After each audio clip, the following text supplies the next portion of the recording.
Hello, everyone, and I'm going to own up to it straight away. I pressed the wrong button. I meant to do the countdown and then go into the intro, but instead you got the intro and then the countdown. So anyway, excuse me for pressing that wrong button. I hope everyone is well, and welcome to another Friday night feature. Of course, tonight you can see by the title, and you can probably tell because we are in the build-up to Money in the Bank, which is happening tomorrow in Toronto.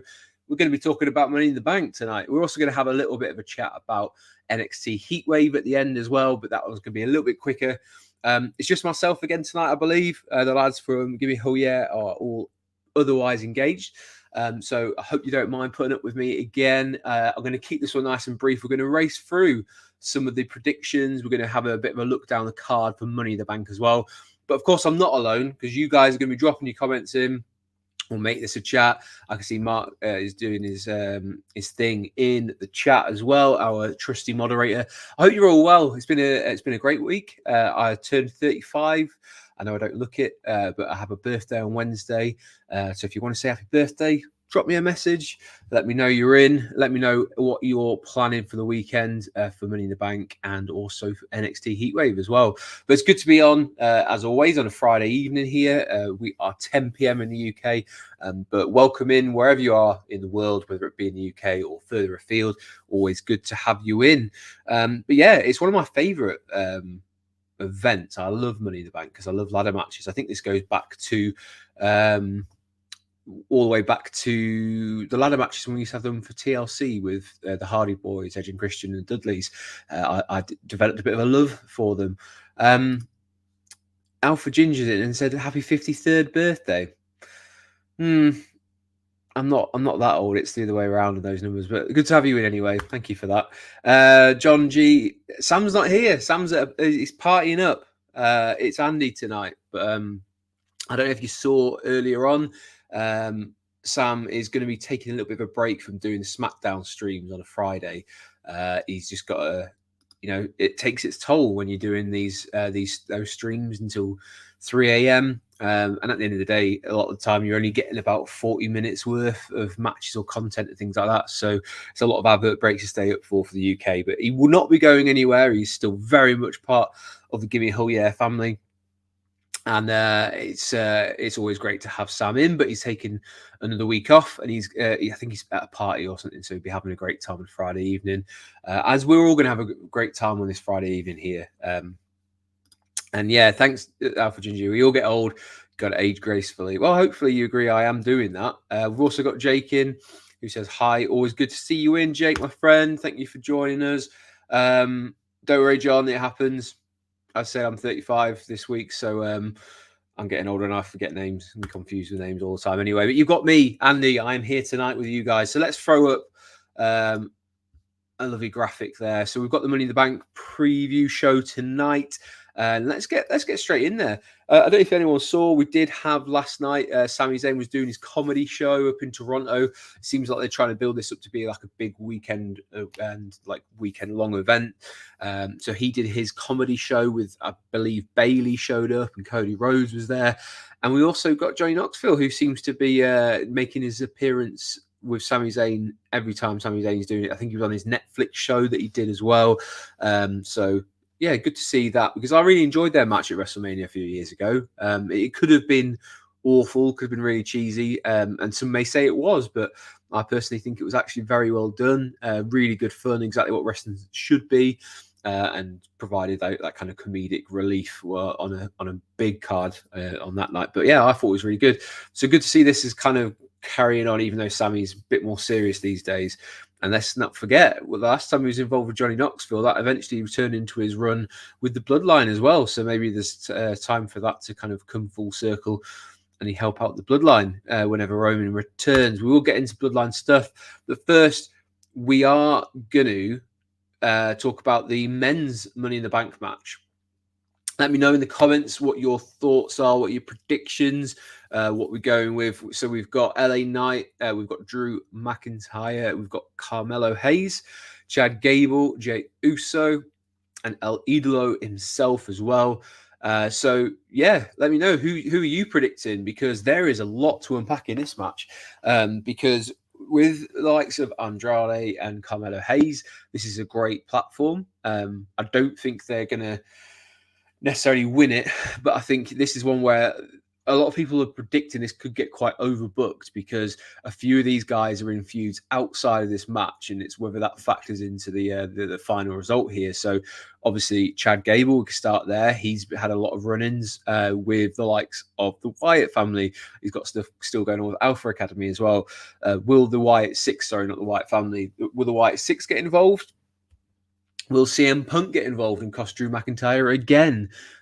Or will LA Knight be cost his chance at the Money in the Bank? And will that lead into something for SummerSlam? Because let's not forget, he's got Logan Paul very much in sights for that US title. So do we see Logan Paul get involved? So do we see all of them? I think that would be horrifically overbooked if they do. But we're getting a lot of comments here that seem to suggest that LA Knight, is going to be the one who takes away the briefcase. Be interested to see if he is the one who takes it away. Would he cash it in on the US title? Because that seems like a very silly thing to do when you're LA Knight and you believe in yourself as much as he does. Surely he would go after one of the world titles. But let me know. What do you reckon? LA Knight, if he wins it, who's he going to cash in on? Would he stay on SmackDown or would he make an appearance on Raw? Lots of questions going on at the moment. And I'd love to tell you the answers, but it's just fun to speculate, I guess. So yeah, we've got Drew McIntyre and CM Punk, I think, is maybe the one to watch because let's not forget the next one that we've got is going to be SummerSlam, and I believe it's in Cleveland. So I think there's a lot of potential of things going on in this match, and whether that leads to maybe a shock win, that would be an interesting one for someone like Carmelo Hayes if they wanted to shoot him to the top. But I think they need to build his character out more because Money in the Bank and a briefcase and that guaranteed shot is a fantastic way to skyrocket someone's popularity. But if you don't have any kind of base, now a lot of people would know Carmelo Hayes and his great work in NXT, but on the main roster, he's got a lot of work to do to try and put that, get himself over. So yeah, the briefcase could work, but I still think you'd be looking at a long hold on to that contract before he'd be able to cash in. The people would legitimately see him as that kind of style and to carry that one of the world titles anyway. And then we get to the stuff. Let's have a look. Jey Uso, I thought would be the one who's the overwhelming favourite to win this. He's still getting all this the pop. I have a theory I'm going to share with you guys. I think the Wyatt Six are the ones to watch to get involved in this. And I don't think they're going to be coming for Chad Gable. I think some of the comments that have made have been talking about turn your back on family or, messing with your family. And some of it could be construed, as Chad Gable said, that it could be talking about Jey Uso. Now, there's also that link with the Fireflies and things like that. And he seems to kind of always be around when it happens. So do we see the Wyatt Six come out? Everyone thinks they're going to cost Chad Gable, but they actually cost Jey Uso. I think it's a theory that could be. So don't discount the fact that Jey Uso has appeared on the promotional posters as maybe something that works against him. I think it's a bit of a red herring, and I think something's going down. But the other side of that is Jey Uso at some point feels like he's got to be brought back into the Bloodline story. So will we see the Bloodline and Jey Uso have any kind of interaction, whether it be backstage, because we know they're going to be appearing on the same card. We're going to talk about that tag team match in just a little bit. But Jey Uso, as I say, appears on the promotional. He's still over as Rover with all the fans. He has that great entrance. They started Monday Night Raw with him up in the the refreshment area, going through the crowd, etc., and people are hot for it. So Jey Uso could be considered a favorite, but judging by the chat, LA Knight is the one that people are kind of hoping they would. But yeah, we've got some comments in here. What have we got? Let's go back a little bit. Mark says, here's what I think is happening. Drew wins, then fails to cash in the same night due to CM Punk. Normar's in. Good to see you. Some are picking McIntyre to win and cash in on Priest, but that would derail Punk and McIntyre at Slam. Definitely seems to be the way that they're going to go with that. Mark, no, Punk is going to cost Drew from winning tomorrow, in my opinion. I think Jake's saying it's going to cost him from winning the briefcase. Makes no sense, Jay winning though, if you're doing Bloodline War down the line, unless you start it now. Exactly. So there's quite a few like different strands to all these different things. So it's going to be interesting to see how they get through it, because really, on paper, Andrade and Carmelo Hayes are the only ones who don't really have anything going on out on the outside of this match, and they kind of live in isolation. They can very much concentrate on it here, but both of those would be very interesting choice, and you'd have to say it would be a big upset if either of those was to win it. Mark, that's why I'm almost certain LA Knight will win unless Logan is planned to beat LA Knight. Exactly. Could Logan Paul get involved in this one as well? It just feels like a lot could happen. And I think the most I've ever seen anyone in a ladder match get involved is back at one of those TLC matches where each team seemed to have someone that would help, like Rhino, Spike Dudley, Lisa, etc. But it kind of made sense because they're all within those groups. So, yeah, very strange. Jake says, where did he cashing in from the US title come from? Can you even do that? Aren't you allowed to cash in on world titles? Well, you don't have to cash in on the world titles because if you remember, Austin Theory cashed in on the US title and failed, I think, and then got the US title a couple of weeks later. But yeah, he kind of said that he had to do it because if you were trying to cash in on Roman, you were always going to contend with the Bloodline. So it was like kind of that side of things. So it's not exclusive to the world titles. I feel like there's a lot of heavy lifting to do if you don't cash in on the world titles, because that kind of made sense at the time when the Bloodline was costing anyone who was going for a title shot. But the guys who are involved here very much seem to, it wouldn't make sense for them as a character and a gimmick, or like any kind of plausible like reason why they would do that. So I just don't know why they would do it, but it is a possibility. We've been seeing Chad Gable terrorized or kind of like followed, and well, a lot of people thought he'd been killed in the massacre backstage a few weeks back when the White Six were first introduced and debuted. He's obviously gone back to being a scumbag heel, still trying to get inside Otis's ear, things like that. I just think it'd be really interesting to see if he somehow managed to pick this up. But again, would Chad Gable be realistic to go after one of the world titles at this stage, or is his story very much we have to see how this works out with the Wyatt Six? So I'm not really sure where that factors in, but I say it'd be an interesting theory to see if he does cash in, or they kind of go for Jey Uso instead. A lot of chatter said about LA Knight, but here we go. That's Logan Paul. He did pick up a victory in that triple threat last week, and then they had the big showdown. For us in the UK, it's a little bit confusing because we don't really follow religiously. There's obviously people who will do, but a lot of the sort of wrestling fans might not have that crossover of knowing who those basketball players were that were involved at Madison Square Gardens last week. But it sounded like a cool moment for those who did know. So if anyone cares to explain who's in the US and knows a little bit more about that situation, feel free. Just drop it in the comments. Then we're going to move on. Women's Money in the Bank match, which again, I don't think there's anyone this year that's like you could say is overwhelmingly the favorite. You've got a lot of people here who are building back up. Io Sky is an interesting one because she won last year, and I think she'll be one of the first ones to win it back to back. We've obviously had other ones who have won it like twice, like CM Punk back in the day when it was at WrestleMania. He's had a couple of Money in the Bank contracts, but a lot of people online seem to be putting their support behind either Tiffany Stratton or Chelsea Green. Chelsea Green would be a really kind of like funny one to go with because Money in the Bank would suit her character in the sense of like who she is.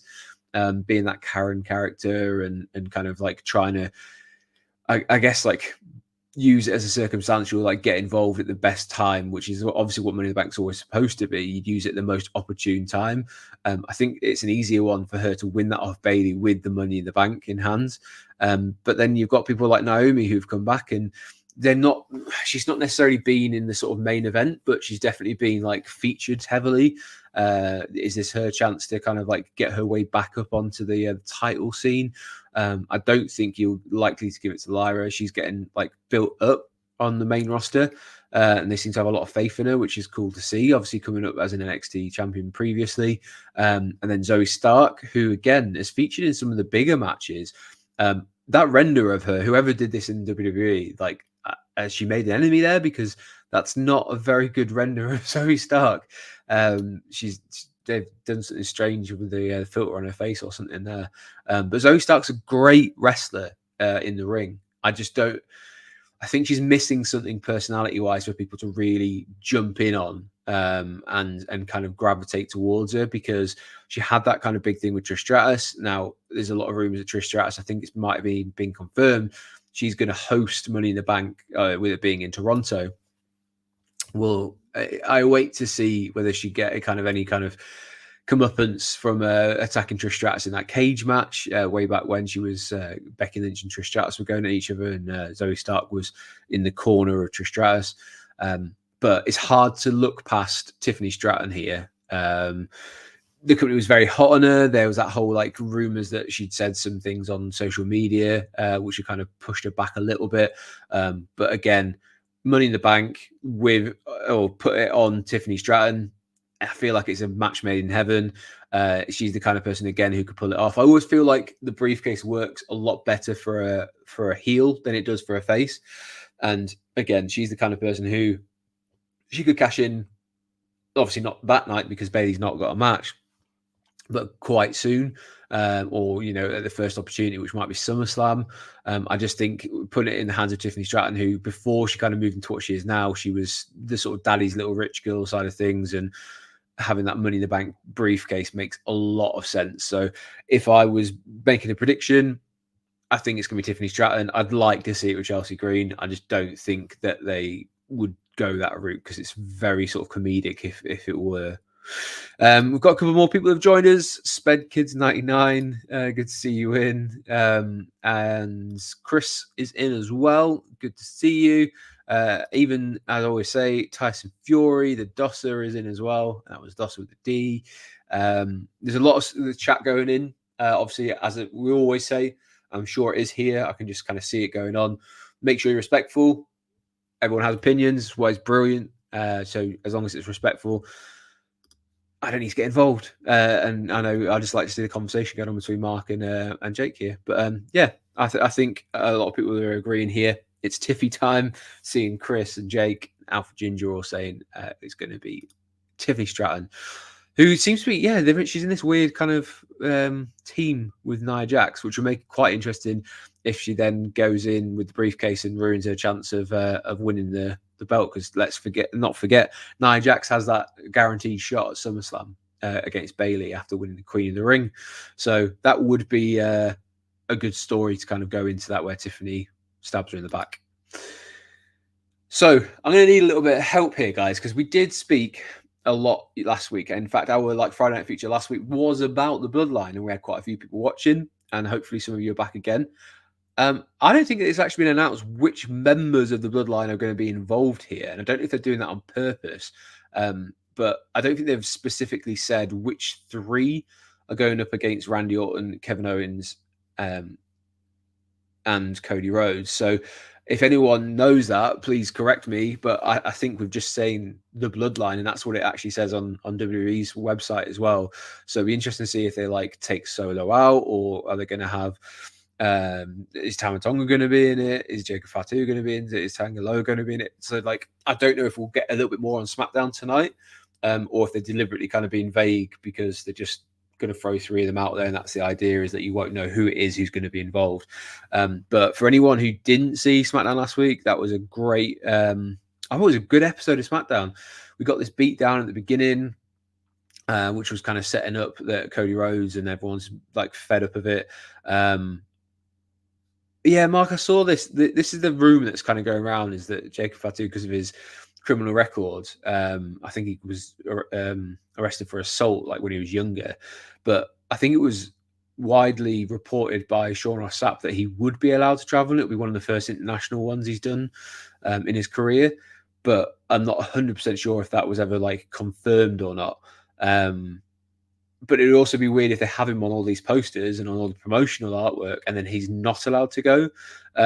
So I'm not sure how true that is. We'll see, I guess, because they're in SmackDown's in there tonight. So if he's there tonight, would prove that he could be there tomorrow. But maybe they were waiting to find out if he's got final sign off or whatever. But yeah, towards the end of SmackDown, we got this moment where Paul Heyman was asked to acknowledge Solo Sikoa as the head of the table and his tribal chief. And what a pop. I mean, I was there the night he got inducted into the Hall of Fame in Philadelphia, and that was a really cool moment. And like everyone stayed for Paul Heyman. They did it first because they wanted everyone to be there for Paul Heyman. But that pop in Madison Square Gardens when he said, "I acknowledge that you are not my tribal chief," that must go down as like one of the loudest, because like it was insane. And the fact that he, deliberately didn't go to sleep to make his eyes look bloodshot and red, hadn't shaved it down, he's let his hair go a little bit more grey. Dude's like getting on a little bit, and he's not a wrestler. He's never been a wrestler. He's obviously been happy to get in the ring occasionally, but taking a bump through the table, taking the Samoan spike, etc., taking a splash or a headbutt, fair play. Like, he just proves like week in, week out that Paul Heyman is one of the best of all time to ever do it on the microphone, as manager, whatever you want to kind of say. I can't rave enough about him. So I thought he was fantastic. If you want to read a good feature that I wrote in the build up to the Hall of Fame on WrestleSphere, you can check that out, all about Paul Heyman. And I wax lyrical about how I think he's one of the best to do it. But yeah, fantastic moment. And it really gains something for Solo Sikoa as well. And that's the main thing, is Paul Heyman is really putting a lot of effort to make sure Solo gets over in this, because we're now seeing week after week Roman Reigns chants going on. People want Roman back. And they've managed to switch him into being a babyface without him actually even being there. He doesn't need to do anything. It's his lack of doing anything and everyone else doing that heavy lifting that's making people clamour to have him back, and as a face as well, which I think is incredible, seeing as he just couldn't get that kind of reception a few years ago. So fantastic from that point of view, and well done to everyone involved. But for this triple threat, this 6-man tag team, I think the Bloodline's going to win. I think they need to really solidify this, but it depends who's going to take the pin. I think what we'll be looking at moving forward is SummerSlam is probably going to be Solo Sikoa versus Cody for the title. So yeah, let's see how that one gets on. Bring us to the Intercontinental title match, or Intercontinental Championship match, where we've got Bron Breakker challenging Sami Zayn. Now, I thought Bron Breakker and Sami Zayn had a fantastic promo against each other on Monday. It's one of the things I don't think Bron Breakker's ever been too strong at in his time in NXT. They're doing it right. They're not keeping him on the microphone for too long. The crowd seems to like doing the dog barking stuff, but he's just proven week in, week out that he looks like an absolute killer. He doesn't take any prisoners. Some of the spears he's doing off the ropes, like so fast, and they look really snug, and he just comes across as an absolute beast, which is great. I always feel like it used to be the case of whoever gets the upper hand on the go home show wasn't going to walk out as the title. It'd be strange if Bron Breakker doesn't win this IC title, but I guess if you want to see Sami Zayn have like one final hurrah with the title, then make sure he defends it in Toronto, because it's in his home country. But that doesn't always work for that. Seeing a few comments coming through here, so just make sure. Cortland, Money in the Bank is tomorrow night. That is correct. It's SmackDown tonight, and then it'll be Money in the Bank on Saturday. And then on Sunday, you've got NXT Heatwave, all from Toronto as well. Still a lot of conversation going on there. Mark says, for me, Breakker should beat him in 5 minutes. I do feel like if they're going to do it, they're going to have to make sure that Breakker looks really strong. But you don't want to completely ruin Sami Zayn's momentum. But at the moment, Bron Breakker is like a really sort of like hot prospect. He's going to he's been picking up wins left, right, and center. He's been destroying people, taking them out, taking no prisoners. But I just wonder if they use a little bit of his sort of inexperience and they lean into Sami Zayn being, the sort of wily, almost veteran in this circumstance to get the upper hand, which then, sends Bron Breakker off the deep end and he kind of wipes out Sami after the match or something along those lines. I originally thought Bron Breakker might win this. I feel like maybe Sami Zayn's going to hold on to it one last time, just as a sort of like thank you for all the stuff he did with the Bloodline and the build-up afterwards. And with it being in Canada, I think I want to give him one more big moment in his home country, and maybe he defends by the skin of his teeth. So I'm going to go with a Sami Zayn win, which I think a lot of people are saying it's going to be Bron.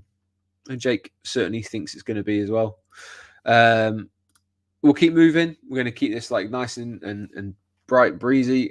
This is what has been speculated as to be the main event of tomorrow night for Money in the Bank, which is Seth Rollins is going to be going after Damian Priest for that World Championship, the WWE World Championship. There is a stipulation involved here that if Seth wins, then Damian Priest must leave the Judgment Day. And it's so difficult with all the JDs and stuff. If he doesn't and he actually wins, Seth goes to the back of the queue, back of the line. Again, lots of speculation as to how this is going to be booked. We've seen a lot of tension building in the Judgment Day with Liv Morgan being involved, but we've also seen Finn Balor seemingly getting a bit annoyed at the way that Damian Priest has been carrying on since winning the belt. They had some words that were exchanged on Monday. We saw the sort of back and forward where Finn came out and was trying to, beat up Seth beforehand, and Damian Priest kind of lost his temper and was saying that's not how I'm going to do this. He's trying to prove to Seth that he doesn't need the Judgment Day, and that's causing a little bit of a wrinkle in their plans. I just have a feeling that maybe there's going to be some hijinks here where we think that Liv Morgan is going to help, and we think maybe we'll get some extra help from the Judgment Day, and they turn their back on Damian Priest. The reason why I think that is because when you look ahead to SummerSlam, I think the idea of Damian Priest versus Gunther isn't going to sell too many people on that particular match, whereas Seth Rollins versus Gunther is a match that a lot of people would want to see. So it's kind of like one of those future bookings. And Damian Priest, if it was to be that Finn Balor costs him, Finn Balor versus Damian Priest is also a match that would be great because it's got a lot of storyline, and they could just build over the next few weeks into SummerSlam for that as well. So I do feel like there's going to be a bit of a twist here, and maybe Seth wins, because the other question is, if Seth does lose, where does that put him? Like on the card, who does he go to next? I can't see a way forward. Whereas I feel like him going up against Gunther is a money match that people are wanting. They hinted back in the build up to WrestleMania that it was something they wanted to see, and they had that respectful kind of promo in the ring together. So that was kind of like heavily hinted that we'd get it at some point.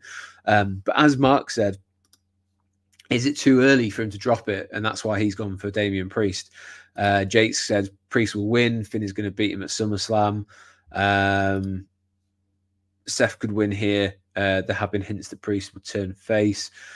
And that's why I think maybe that's the direction they'll go in, because as Jake said there, Finn isn't going to beat him at SummerSlam in terms of the title, purely on the basis that that match is already going to have Gunther in. So unless they kind of throw it into as a triple threat, but I don't know why they would. I just don't see Damian Priest versus Gunther as being a money match, unfortunately. Dr. Richard Valentine, Money in the Bank will be awesome. It's awesome to have you in, my friend. So thank you for joining us.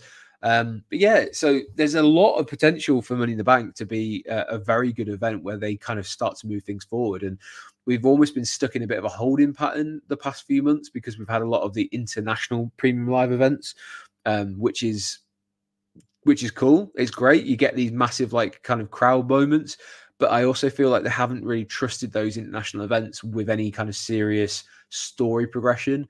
And that's been a bit of an issue. I think they've been treated as a little bit of a sort of B pay-per-view, in my opinion. I don't know if other people would agree. But now that we're back stateside, and yes, this is up in Canada, but I feel like they are more likely to make some big moves, especially 1 month out or so from SummerSlam, which is just going to get bigger and bigger. They're starting to make it a 2-night event and things like that. So having it in a stadium this year in Cleveland, where a lot of the guys and superstars are from, is huge for them. So they're going to want to make a big impression, and they need to start moving the pieces in now for that card. So this is one of those matches where we could see it. The Money in the Bank match has a lot of potential booking headaches to go in. Like, how do you kind of get around some of those, and then how do you start building some people as well? So there's going to be a lot of stuff happening over the weekend in Toronto.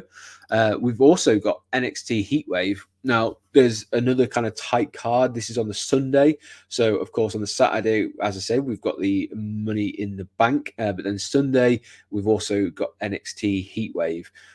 Now I know NXT is not everyone's cup of tea, but it's doing some fantastic things at the moment in terms of like building up the stars of tomorrow and using people who have been in the company before and then moving, putting them into prominent positions. So we've got the NXT Tag Team Championships are up. So you've got Nathan Fraser and Axiom versus Chase U. This is a storyline that's kind of going a bit around the houses in terms of like who do they trust and like, can they all be on the same page? Chase U's had this. I know it's not a favorite for everyone because this is a little bit high schooly and very much so for the Chase U. It's very college and university based, but we do have a tag team match. Can they all get on the same page to win this one? Can they trust who's in Chase U to help them get those tag team titles? We also have a women's NXT Women's Championship match as well. Roxanne Perez versus Lola Vice. We saw a interesting conversation between the two on Tuesday night and Wednesday morning, depends when you watch it. Are people buying this Roxanne Perez as the champion? I still feel like there's a layer missing personally. Like the way she talks a very good game. I'm just yet to see like an absolutely outstanding match. I thought the match that she had against Jordan Grace was good and was building to something and then just kind of fell at the final hurdle. Lola Vice, we had this comical moment where she'd given us this amazingly like emotional speech about why she's doing what she's doing, got out the ring and then started doing her sort of like shaking her ass but while crying. It was very odd. It was very strange. And it just kind of detracted away from what should have been an amazing moment. So yeah, I don't know if I'm just buying either of these again. Like the women's division is a strange one in NXT because they obviously put a couple of them up. I thought, is it Blair Davenport? She would have been a fantastic one to have had the title at some point, but she's been moved up to SmackDown and not really used yet. She's had a couple of appearances, but nothing too big yet. And I think she would have been a perfect one to have the NXT title for a little while. The NXT North American Championship, the men's one, I should say, is on the line. Obafemi versus Wesley, and this is Wesley's last chance at the belt. Otherwise, I think he also has to go to the back of the queue, similar to Seth Rollins. I think Obafemi has overcome a lot of people's expectations. He obviously won that breakout tournament contract, cashed it in, won the North American Championship, and has had some great matches up until now. His best matches have probably been the triple threat ones. So having a one-on-one match between Obafemi and Wesley, who I think Wesley is fantastic and will one day be on the main roster for sure. I think it's happening.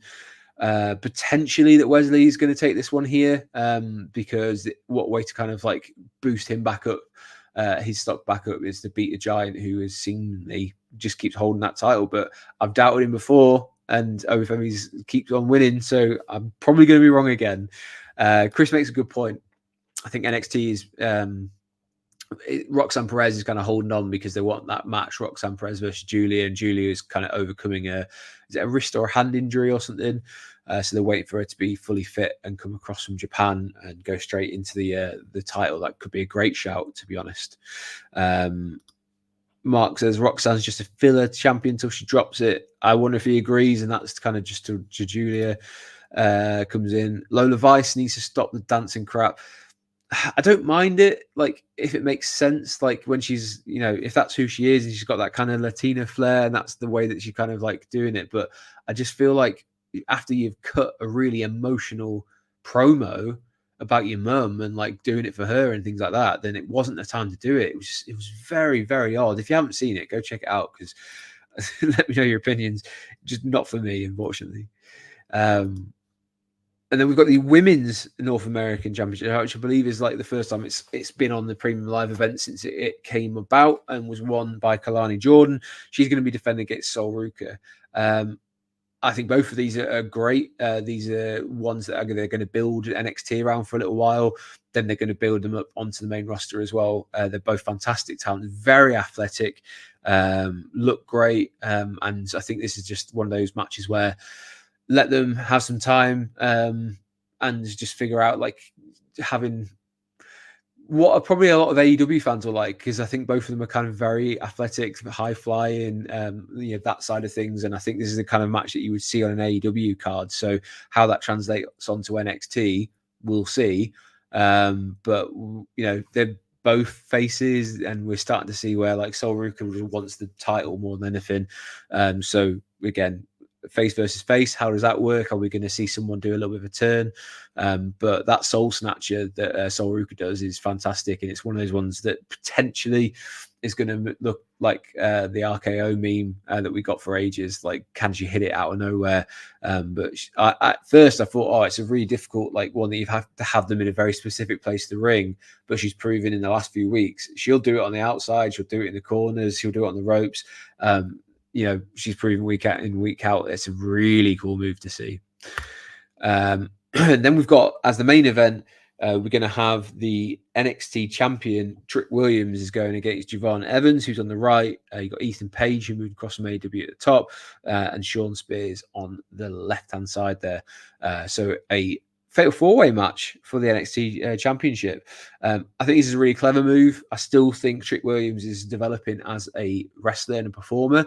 I think he's great. He's got that aura. He's got the look. I think he's just wanting to make sure he builds up his experience in the ring before they can really kind of throw him into a one-on-one feud with someone. So I think this is a really clever way of building a few different people at the same time. A lot of people have been saying, what has Sean Spears actually done since he's come back? Putting him into a title match, I think it's a great start for him. He's not really done too much up to now, but it's interesting to see as well. We sort of saw a mini alliance between Ethan Page and Sean Spears going up against Trick and Javon. And Javon's a great talent. If you haven't seen him before, he's a really cool. He calls himself Bouncy.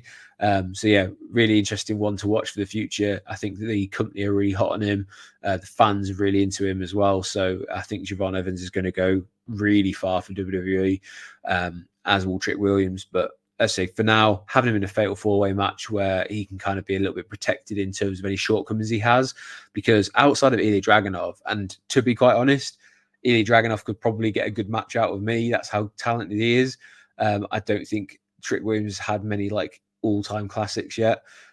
So yeah, I think this is going to be a really cool one to watch, and it's a good position for all four guys to be in as well. So great stuff going on in NXT, great stuff going on all over WWE. So tune in all weekends. Let us know who you're looking forward to seeing on both NXT Heatwave and Money in the Bank as well.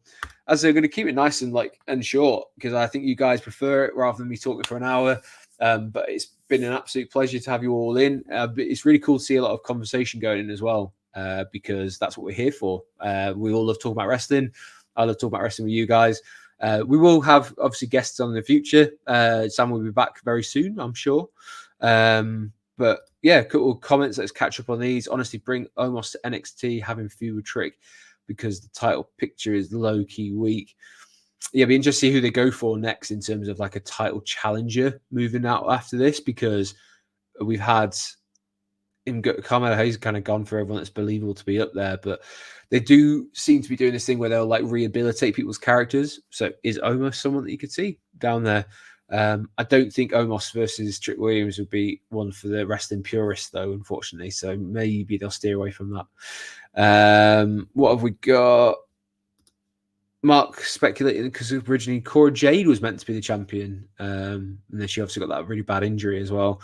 A few bad ACL injuries down on an NXT in particular, which is a really nasty injury to get. And some people can, bounce back a little bit quicker, but it's one of those ones that's going to write you off for months, regardless of who you are, because of just where it is and the flexibility in your knee and building that back up to be able to, bear weight on it and strengthen it and everything like that. So Chris is saying Javon Evans looking to become the youngest NXT champion in history. It could be. I don't think it will be on Sunday, but I think he's going to be, around the main event picture for a little while. He's one of those ones who could benefit for having a little bit of a stint with the North American Championship, in my opinion.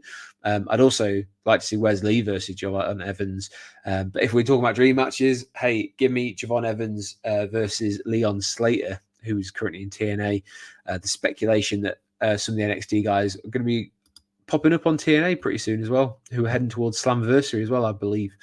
But yeah, thank you very much for joining us, guys. I'm going to call it there. because I think you've probably all got some great things to look forward to this weekend, and starting with SmackDown. If you didn't see, as I said earlier on social media, there isn't going to be any SmackDown streams for a little while. The plan is to kind of give it a break. Sam's not going to be able to do those anymore, but he will be still kicking around. I believe Mr. Dan Hargreaves is going to be covering a live watch along of Money in the Bank tomorrow night. So definitely check out the Gimme Hull Yeah channel if you haven't already subscribed. Click that subscribe button, click that like button on this video. Make sure you follow us along. I think we're only a couple of followers away, subscribers away from 150. So if you haven't liked Wrestling Royalty, you haven't subscribed to Wrestling Royalty, please hit that button. Every single person who subscribes means a hell of a lot to me. And if you're spending your time with me, I'm very, very grateful for your company. And if you're watching this after the fact, thank you for watching. But I'm going to let you go. Have a lovely weekend. Enjoy all the wrestling. I'm always around. Give me a message on Twitter. I'm at Sporsy19. Love to have any chats about wrestling. You can find me on there. And I'll catch you real soon. We'll be back next week with another Friday night feature. And who knows, maybe Sam will join us. Maybe we'll get someone else from Gimme Hull here on with me as well. But for now, I've been Andy. This has been Gimme Hull Yeah and Wrestling Royalty. I'll catch you later, guys.